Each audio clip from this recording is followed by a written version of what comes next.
So, andito na tayo sa may ano, sa may Ever. Bali, halos wala pang 2 kilometro yun, tinakbo ko.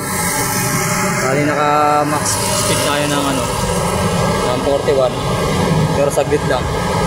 Ang average speed ko ay 25 lang. So, ibig sabihin, yun lang ang pinaka-average speed natin na pag long run tayo. O long ride. Medyo mabigat kasi itong MTB. Ang gamit kong crank is ano lang, Santor na ano na square type. Yan. Naka 3x tayo. Yung pinakamalaki niyan is 44 tip. Tapos sa gitna 32 tapos 22. Naka 9 speed lang tayo. So medyo mabigat pa kasi MTB. Hindi kasi ako nakabili ng Halotech kung last December. Gawa na busy yung mga seller. Wala akong mabila na budget na Halotech. Pero sabi ng kuya ko, konti lang naman diferensya niyan. Kaya pwede ko na pagtyagaan yung square type na ano. So babalik tayo uli dun. Subukan natin uli. Hindi ko na screen record yung ano, yung speed up. Ulitin ko. Tingnan natin kung makukuha pa natin yung 41 na max speed ko.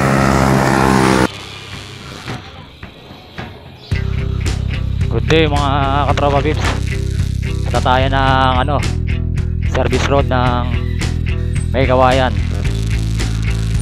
Mag-speed trial tayo ron. Subukan natin yung bagong apps na in-upload ko, yung GPS speedometer apps. Magandang klase siya eh.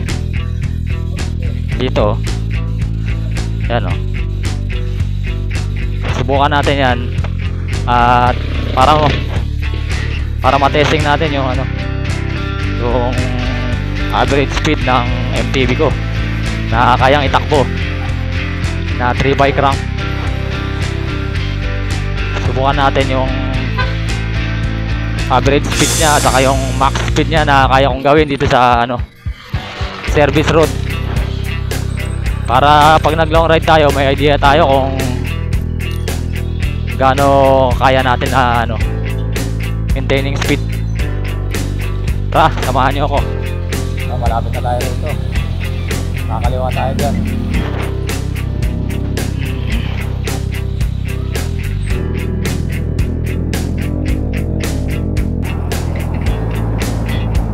Nakapakay pala yung kanina, yung offline nila. Kailangan pala to, naka-online. Nakapakay yung data. Ayan na. Magana na.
Dito mga katropa pips, pumalo ako ng 41 kph sa max speed. Pero nung bumalik na ako, yung second phase ng aking speed test, pumalo ako ng 45 max speed at nag-average ng 29 to 30 kph.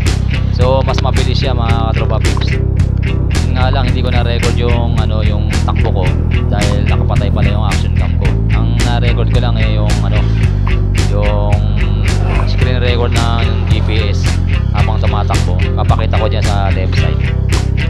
Ayan, pumalo ko dyan ng 45 kph. Sayang, hindi ko nga lang na-record yung takbo ko. So masasabi ko lang mga katropa peeps, mas mabilis pa rin kung naka-road bike ka. Compare dito sa MTB Rigid 4 ko na naka-gravel tire setup. 700 by 35. So, iba pa rin ang road bike. Pero depende rin sa kalsada siguro kung maganda yung kalsada rito at meron kasing elevated bridge doon sa bandang gitna. Baka mas mabilis pa yung natakbo ko. Baka naka 50 kph pa ako. Medyo ano kasi yung daan dito eh. So okay na rin yun, naka 45 ako. Hanggang dito na lang mga katropa peeps.